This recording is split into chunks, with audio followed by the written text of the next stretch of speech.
Charge d'un condensateur soumis à un échelon de tension. Donc nous allons étudier en fait ici le comportement d'un dipôle RC que nous allons soumettre à un échelon de tension. D'abord, présentons le condensateur. Le condensateur, c'est deux armatures dont les charges sont opposées. Donc la première armature porte la charge plus Q, la deuxième porte la charge moins Q. Ce condensateur est caractérisé par sa capacité C, exprimée en farad. Donc c'est la capacité à accumuler des charges sur ces armatures.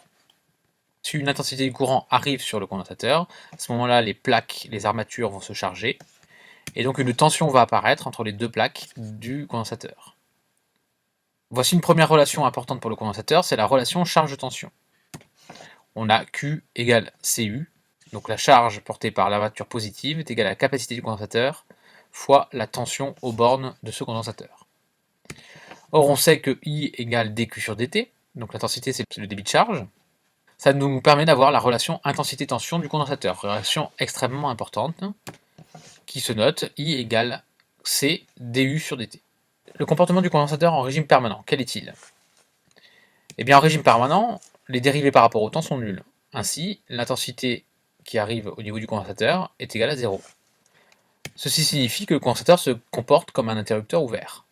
Donc finalement, le condensateur n'a un intérêt que lorsqu'on est en régime variable. Circuit RC et échelon de tension. Alors d'abord, qu'est-ce qu'un échelon de tension? Donc on va faire passer la tension du générateur d'une valeur 0 à T négatif à une valeur grand E lorsque T sera positif. Voici un échelon de tension. Voici le circuit étudié. On va donc avoir un générateur qui va délivrer à des instants T positifs la tension E. Et donc on va étudier le comportement du dipôle RC. Donc en fait, on va surtout s'intéresser à la tension aux bornes du condensateur et la façon dont elle varie. Si on écrit la loi des mailles, on écrit grand E va être égal à RI de T plus U de T. Donc cette relation devient, en utilisant la relation intensité-tension du condensateur, E égale U de T plus RC du sur dt. On va réorganiser et on va poser taux égale RC et on obtient l'équation différentielle du premier ordre avec second membre U point plus U sur taux égale E sur taux. Cette équation, nous avons déjà rencontrée en mécanique, donc nous savons la résoudre. Pour la résolution, il faut trouver une solution de l'équation homogène plus une solution particulière. La solution de l'équation homogène, c'est une exponentielle, a exponentielle moins t sur taux. Et la solution particulière, le second membre étant constant, la solution particulière est constante. On a donc up sur taux égale e sur taux, ce qui donne up égale e. Et voici la solution. Enfin, il faut déterminer la constante A. La constante A se détermine grâce à la condition initiale. On décide que le condensateur est préalablement déchargé, donc à t égale 0, il n'y a pas de tension au bord du condensateur. Et on obtient la constante A égale à moins E.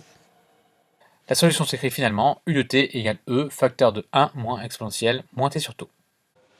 On peut dessiner cette fonction, nous voyons qu'on a une fonction croissante qui tend vers une limite U de t égale E. On peut déterminer taux grâce à l'allure de cette fonction. Il y a deux façons de déterminer taux. La première, c'est dire que pour t égale taux, on a U de t égale 0,63 fois E. En effet, si t égale taux, l'argument d'exponentielle est égal à moins 1.